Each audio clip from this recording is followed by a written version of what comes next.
Assalamualaikum warahmatullahi wabarakatuh. Belajar biologi bersama Ibu Hajizah. Kali ini kita akan belajar materi pertama dari bab metabolisme, yaitu tentang enzim, yang merupakan materi kelas 12 semester 5. Kompetensi dasarnya adalah menjelaskan proses metabolisme sebagai reaksi enzimatis dalam makhluk hidup dan tujuan pembelajarannya. Peserta didik dapat menjelaskan pengertian dari metabolisme, menjelaskan peran enzim dalam metabolisme, komponen penyusun enzim, sifat-sifat enzim, cara kerja enzim, dan menjelaskan faktor-faktor yang mempengaruhi kerja enzim. Yuk kita mulai belajar, simak ya. Metabolisme adalah serangkaian proses atau reaksi kimia yang terjadi di dalam sel makhluk hidup. Metabolisme juga diartikan sebagai perubahan senyawa reaktan atau substrat menjadi senyawa produk dengan membutuhkan atau melepaskan energi.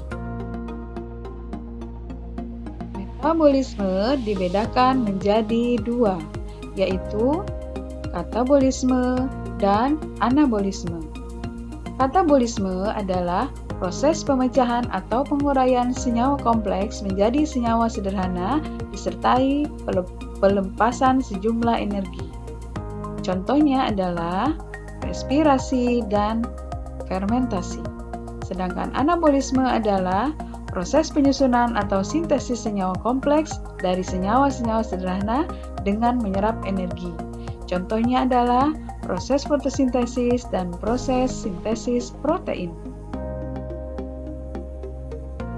Suatu proses metabolisme yang diartikan sebagai perubahan senyawa reaktan atau substrat menjadi senyawa produk sangat dipengaruhi oleh keberadaan enzim, makromolekul yang berperan sebagai katalis, agen kimiawi yang mempercepat reaksi kimia tanpa ikut bereaksi.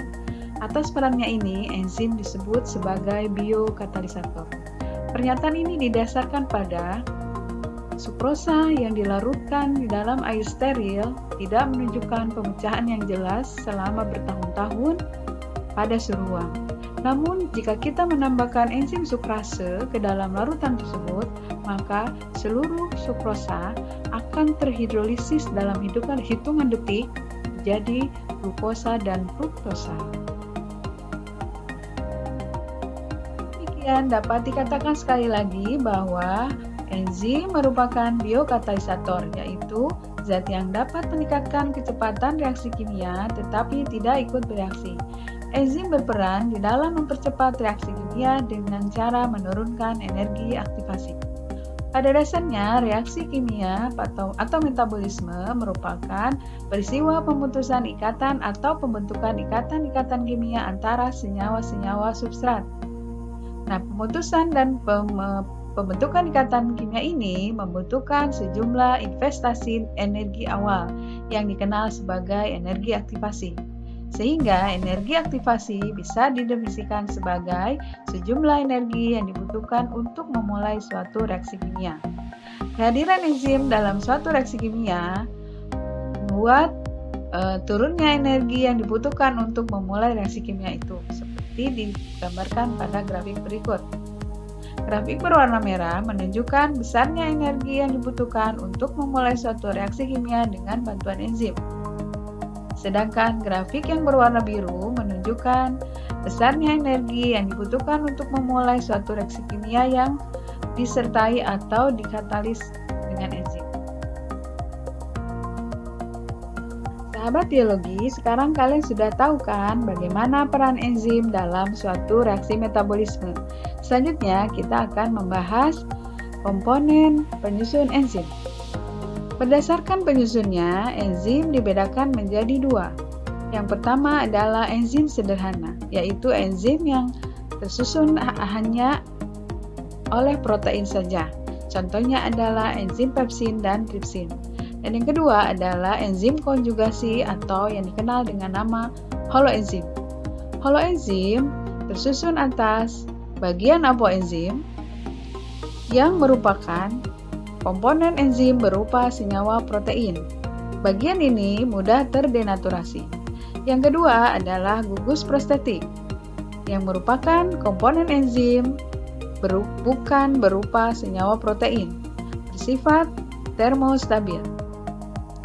Gugus prostetik ini dibedakan menjadi dua. Jika berupa senyawa organik, misalnya vitamin dan koenzim A, maka disebut koenzim. Sedangkan kofaktor, jika gugus prostetiknya adalah senyawa-senyawa logam atau anorganik. Selanjutnya, kita akan bahas sifat-sifat enzim. Enzim merupakan senyawa protein, sehingga sifat-sifat protein juga melekat pada sifat enzim. Enzim berupa senyawa koloid. Enzim bekerja secara spesifik, artinya enzim bekerja pada substrat tertentu.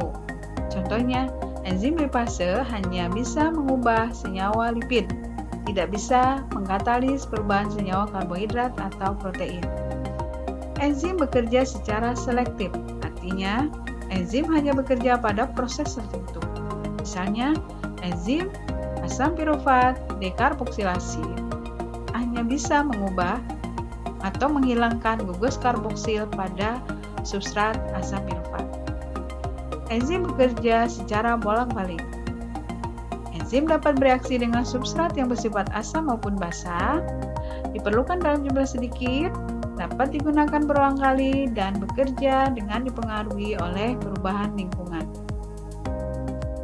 Sahabat biologi, selanjutnya kita akan membahas bagaimana enzim bekerja. Ada dua hipotesis yang menceritakan atau membahas tentang bagaimana enzim bekerja.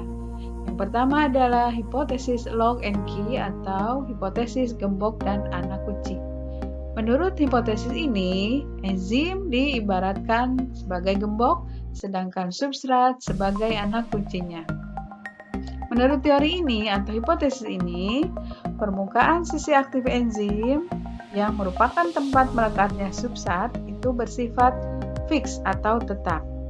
Sehingga hanya substrat-substrat yang memiliki bentuk yang cocok atau sesuai dengan sisi aktif enzim inilah yang bisa diubah atau dikatalis oleh enzim tersebut. Enzim dan substrat akan membentuk kompleks substrat enzim. Selanjutnya, substrat akan berubah menjadi produk tanpa enzim mengalami perubahan. Yang kedua adalah hipotesis induced fit, artinya kecocokan yang diinduksi. Menurut teori ini, bentuk permukaan sisi aktif enzim bersifat fleksibel, sehingga bisa mengikuti bentuk substrat.